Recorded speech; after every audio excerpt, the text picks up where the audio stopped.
I'm going to start with a slightly unlikely video for 30 seconds.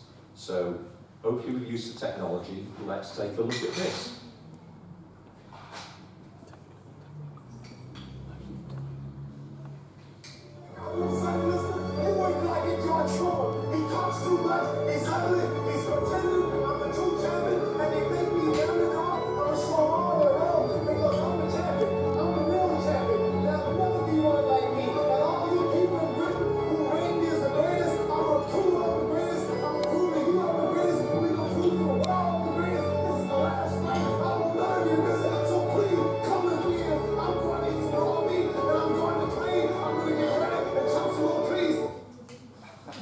There we go. For those of you under a certain age, in the old days, that's how people used to promote things and advertise it. And people, yes, used to go to the theatre to watch a boxing match on the screen. What on earth is that about? Well, for thousands of years, it has been an innate human characteristic to draw comparison and declare who is the greatest, who is better than whom, at what. We regularly see programmes on TV that show the 50 greatest, whatever.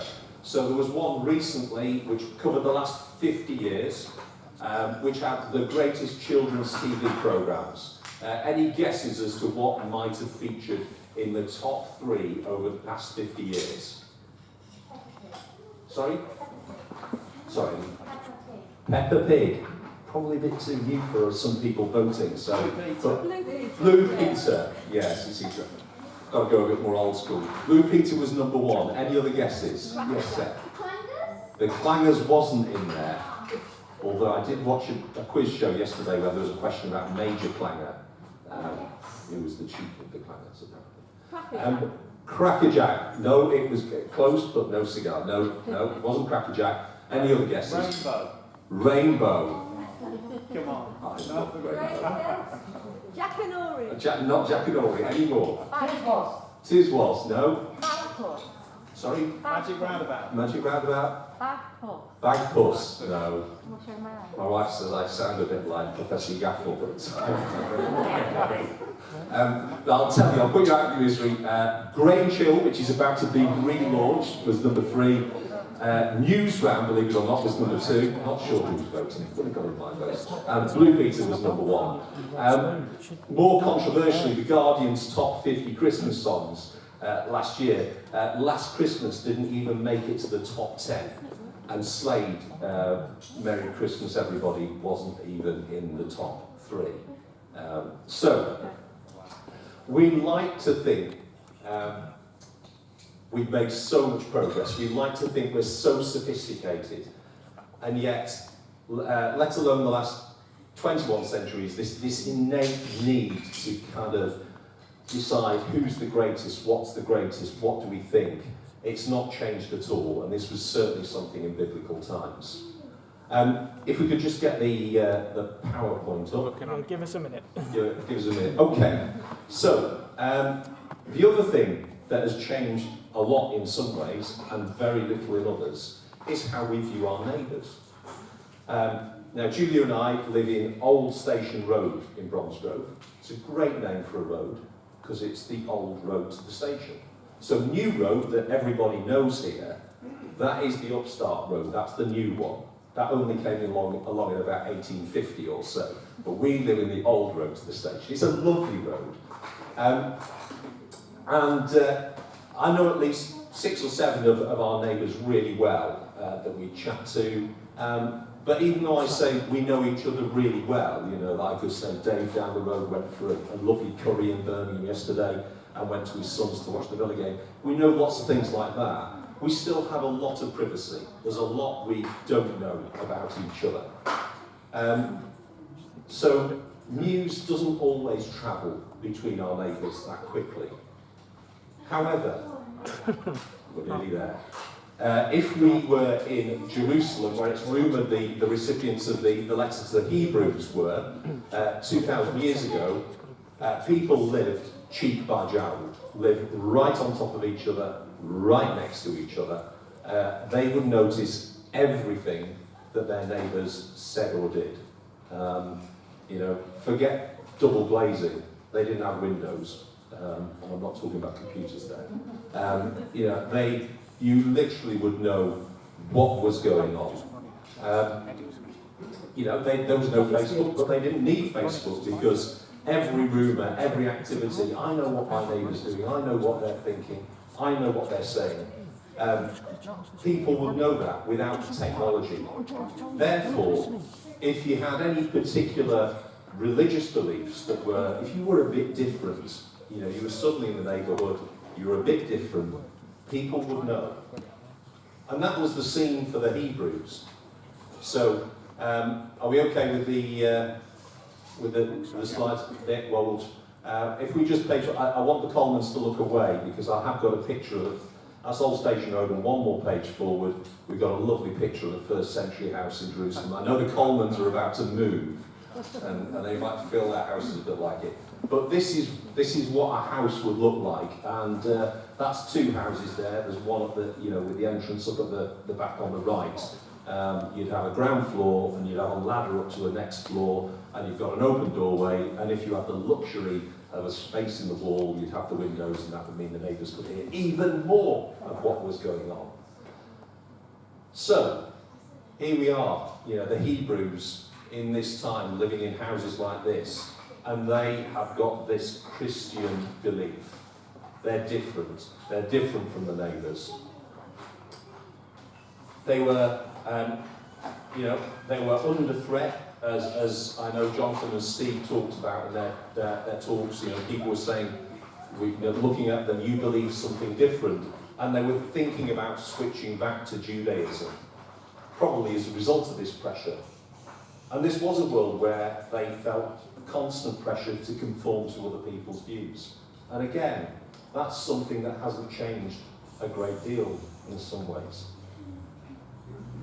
And another thing that's not changed is that we live in a world where there are tensions between nationalities and religions, and even within religions.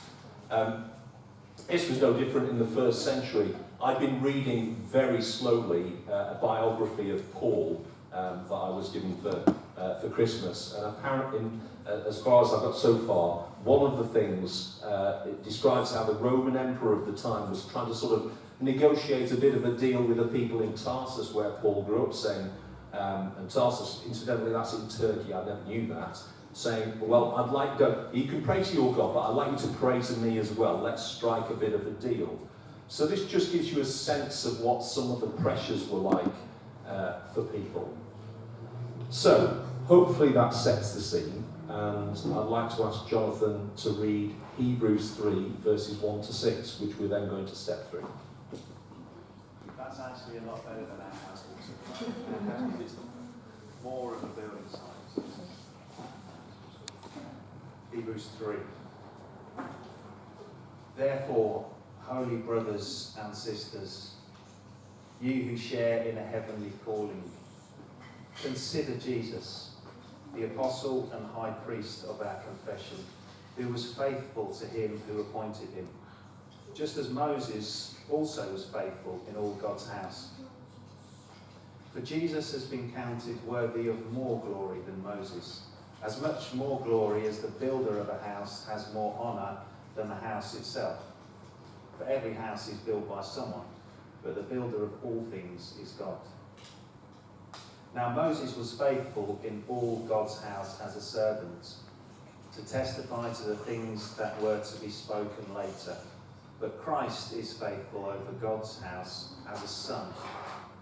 And we are his house, if indeed we hold fast our confidence and our boasting in our hope. Thanks, Jonathan. So, I'm going to take a look at this passage, not a particularly long passage, but it's got quite a lot in it, and ask what it meant for the Hebrews and also what it means for us today. So if we just step forward to the next slide. Holy brothers and sisters. Immediately we get a sense that the Hebrews are being given special status. It's not just dear Hebrews, or hello there, or hi. It says these people are special, set apart, called to live lives dedicated to God. We have a holy path to follow. We are set apart. I don't believe that it means we are better in any way than those around us. Part of the wonder of God's love, and I know I've talked about this before when I've preached at Grace Church, is that God's love for me is not like being picked for games at school. It's not like standing there. It's the best don't get picked first. And none of us feel like we're the last to be picked. While some of what I'm talking about today focuses on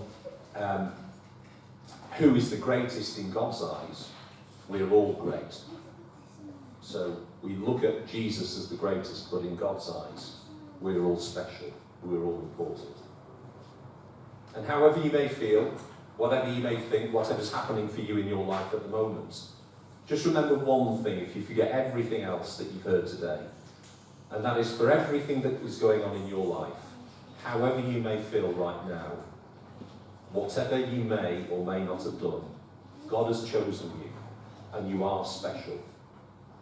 And as we sang earlier, God's goodness is running after you, and it won't stop. So, taking the second part of holy brothers and sisters, it tells us we're part of God's family.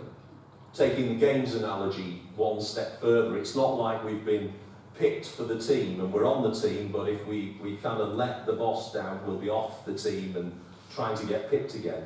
We're in the family. It tells us how special we are to God. It tells the Hebrews how special they were. You know, picture the scene. They were having a bit of a wobble. They weren't quite sure of themselves, and they needed that reassurance. And so do we. And God greets us today, just as He did the Hebrews, to say, you know, we are holy brothers and sisters. So, stepping on to the next thing, and a slightly unusual phrase. He says, if you have the next slide, Jesus is our apostle.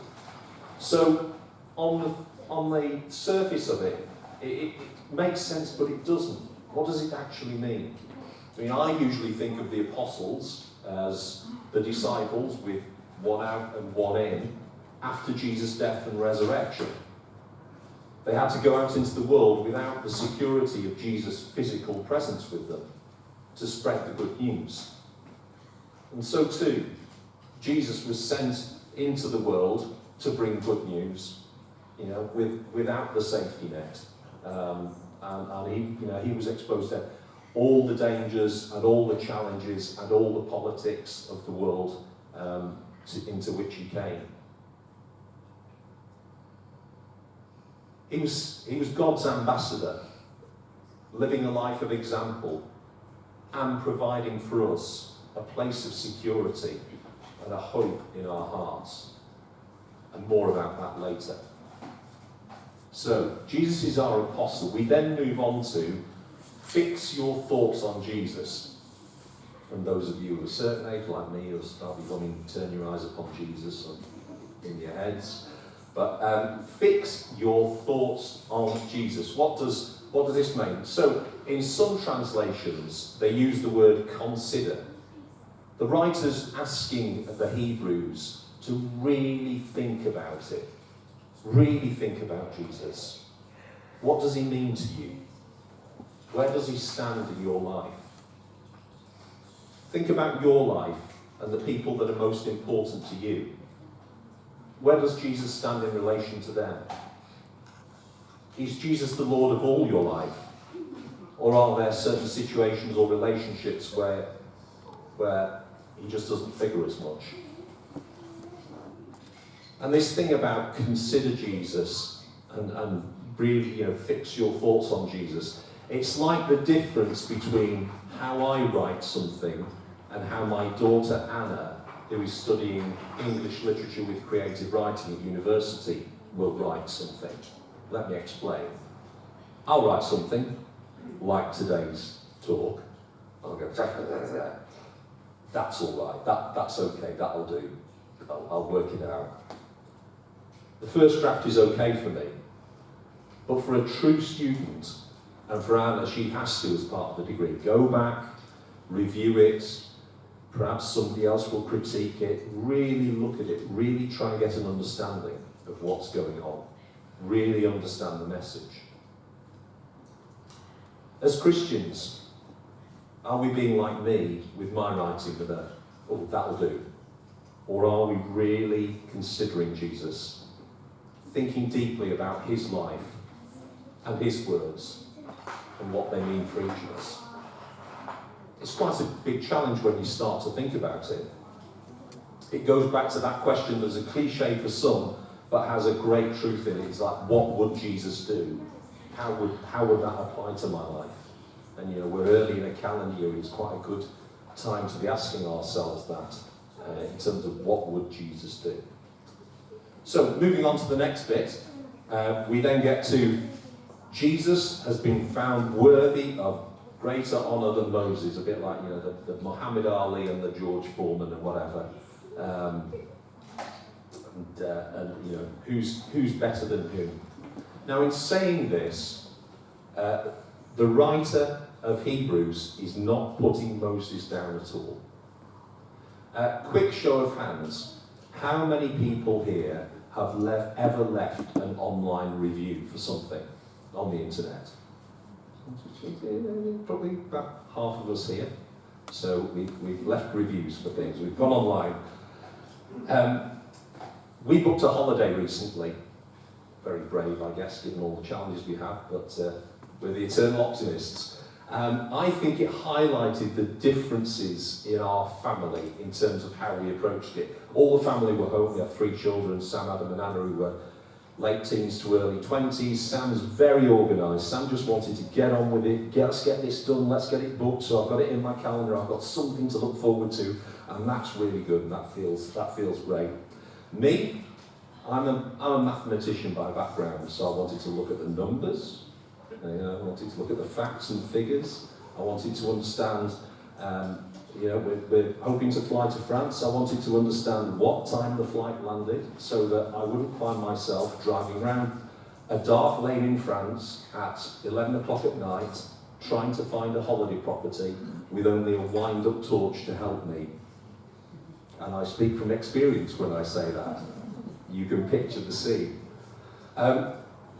So Julia likes to read those reviews, because you so often get that sense of that feeling of what's going on. You don't get in the facts and figures. You don't get that sense of there's a terrible treacle factory next door and there's this overwhelming smell there, or whatever, or something like that, or Steve, cover your ears. There's cockroaches all over the shower, which I know you talked about the other week. So. And here, just on the next slide, is my favourite ever TripAdvisor review about Big Ben. It's just a big clock. I don't understand the hype with this clock. It's literally just a clock. It's going to be digital in a few years' time anyway. So, let's step back to the previous slide, otherwise Big Ben will take all our attention. This thing about Jesus has been found worthy of greater honour than Moses. It's a bit like they were doing this sort of TripAdvisor review of Jesus and Moses and trying to get this across to the Hebrews. And so Moses' TripAdvisor review might have read as something a bit like this. He's the second most mentioned person in our holy book, the Old Testament. And just in case you're wondering, David is number 1 in the charts on that. He was a prophet, a leader of his people. He sorted out the Israelites when they worshipped false idols. On a number of occasions, he came face to face with Yahweh, with God. And what then first century TripAdvisor might have written about Jesus? Fed 5,000 people from a single basket, turned water into wine, healed the sick, rode a donkey into our city and was crucified a week later. Some say he rose from the dead. So, there would be this sense of people would be you know, these people wouldn't have loads of books around them, they wouldn't have the internet, they have all this feedback. These people, the readers of this letter, may have heard far more about Moses than they had about Jesus. And certainly their neighbours, who didn't share their views, would have a stronger view positively about Moses and might see Jesus as a bit of a new kid on the block, as it were. They know stories about Jesus, but they'd be recent. They might lack that sense of awe and legend. It's a bit like how we still react to great achievers in any particular field. It's almost like some time needs to go past before they achieve that great status. It seems to be human nature to behave like that. So this is the big message being sent to the Hebrews. It might have been recent history, but Jesus was and is and always shall be the greatest. Sorry, Muhammad Ali. Jesus is the greatest, now and forever. Moses built the house of God, and we continue to build and maintain that today. However, Jesus was and is the creator of the house. Last month, a man called Richard Rogers died. Does anybody, one nod, little hand? Yes, you should know, Moss, yes.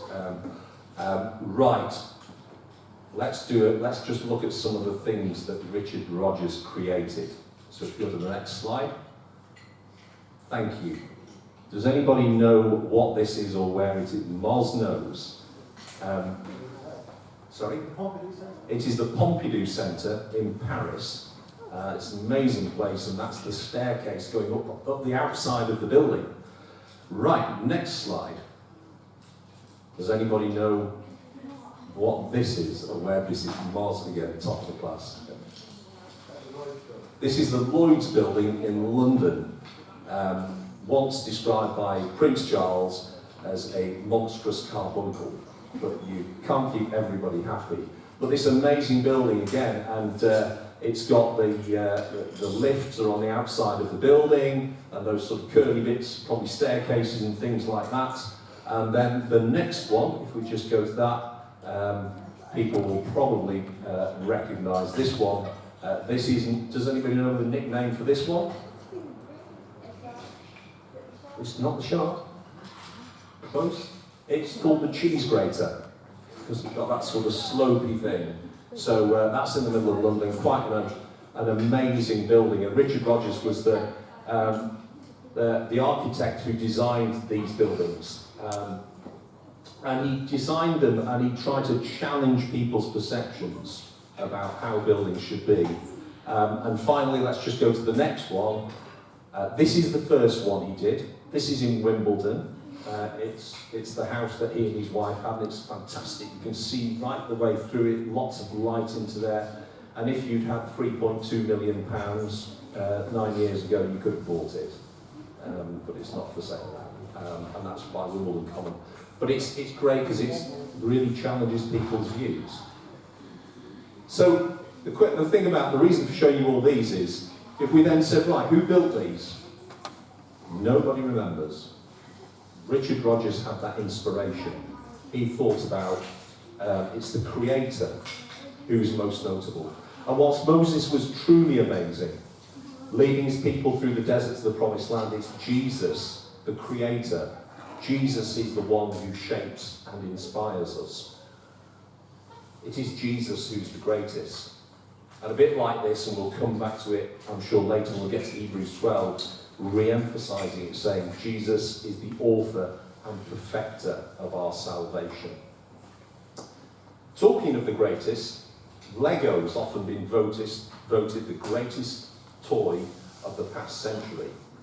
And I think the great thing about Lego, if we hop on to the next slide, is there's two ways of approaching it. You can have a kit like this, and our son Adam had this kit one Christmas. Best way of keeping your son quiet for 3 days. Absolutely fantastic, and looks great when it's done. if they've got patience to complete it, which he did. You can have a kit like this, or you can just have a big box of Lego and go wild with your imagination and try and create something really special. And I think that's a bit like the difference between Jesus and Moses. Jesus is just creating things we could never get our heads around, really taking it to a new level. And this is why the writer of the letter was at pains to emphasise this to the Hebrews. They're saying, get your priorities right. These people are all great, but understand who is the greatest. Jonathan talked in December about Jesus being greater than the angels. Now the writer's focusing on Jesus being greater than Moses. Steve talked a couple of weeks ago about being out for a walk and losing sight of, out for a walk with the family, you lose sight of the path. I can see the look in the eyes of the rest of the family, how that is. It's an experience I have in my family too, Steve. This is the message being given to the Hebrews, like, keep on the path. It's the message for us too. It's not like the writer's saying, as in some letters in the Bible, you've got it wrong, you really need to sort yourselves out. This is an encouragement. It's saying, you've got it in the wrong order. Jesus is the greatest.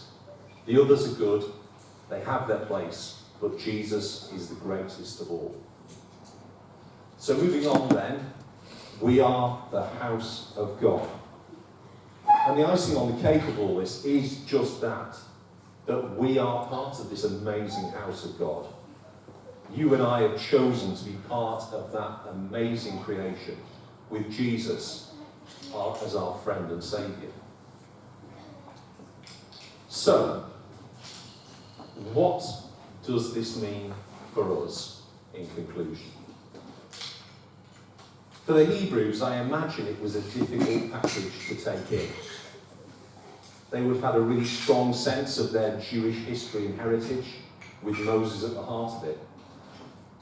To be told that Jesus is greater than Moses would have been a far more challenging concept to them than it is to us 2,000 years down the line. We might look at it and go, well, that's obvious, isn't it? Because we've got the whole Bible to look at. As I said, one of the messages here the writer's trying to give is to urge the Hebrews to get their priorities right. Steve, a couple of weeks ago, talked about New Year's resolutions, and here we are 2 weeks down the line. Many of them will have gone by the wayside. A common goal is to lose weight. But then when you ask, with a resolution like that, should I do that by eating less, exercising more, or doing both? If I'm thinking about a diet, which one should I go on? Should I ditch the carbs, do a 5-2, do the Atkins diet? Decisions. These days, we have so much information, quite literally, at our fingertips. And so the world becomes a confusing place. Equally, for the Hebrews, there were competing and conflicting pressures, whether it was to turn back to Judaism, or to worship angels, or to put Moses on an equal par with Jesus. The message here, for the Hebrews, for you and me, is to get our priorities in the right order. So, what should we do? I want to go back to the bit in the passage that talked about Jesus as God's apostle, and Jesus being God's ambassador here on earth. And so I thought, well, what does an ambassador do? I mean, lots of us will just immediately think Ferrero Rocher on a tray, have a party, take your out. That's me, ambassador, all done and sorted. So, as we often do these days, I decided to Google, what does an ambassador do? And I found a really good careers guidance website. And I can't imagine there are many 16 to 21-year-olds who go, do you know what I want to do when I've done school and university? I'm going to be an ambassador.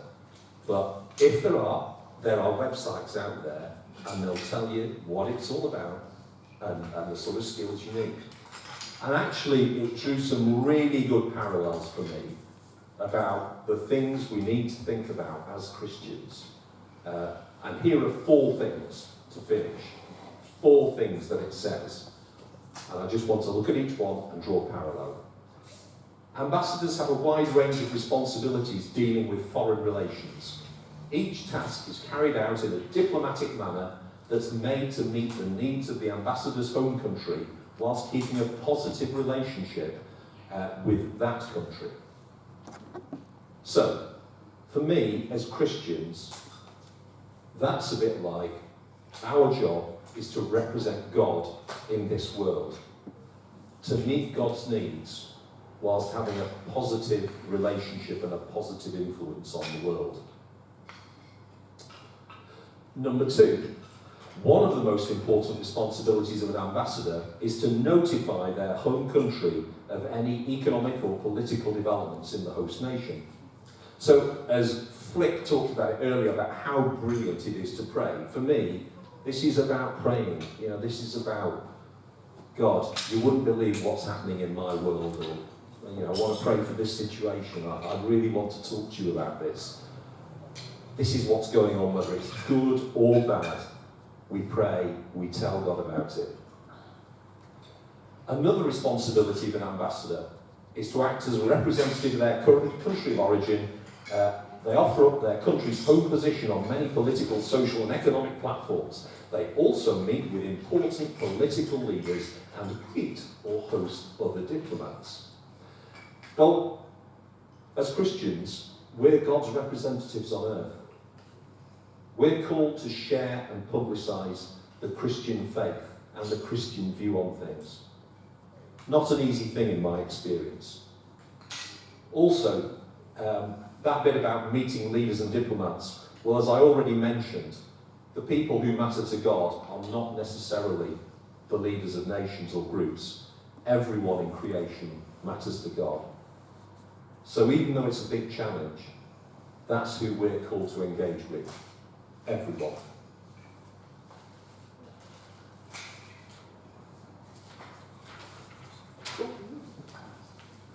And finally, ambassadors also help travellers from their home country explain foreign policy and evacuate refugees from dangerous situations. We saw that in Afghanistan quite recently. So for us, that's it. You know, we help our Christian sisters and brothers, and we help people make that sometimes dangerous journey to faith in Christ, coming from where they are to where, you know, to being part of God's family. 4 things if we're ambassadors of Christ. In short, it's how we live, it's how we pray, how we share the good news, and how we help others. That was the message to the Hebrews, and it's the message to us today. And that's my hope and prayer for you all as we go from here today. Let's just close in prayer. Lord, I thank you for this opportunity to come before you and to worship you. Help us as we go from here. Bless us in our lives. Help us to serve those around us. And help us to stay close to you and to know Jesus in our day-to-day lives. Amen. We're done. We're back here next week.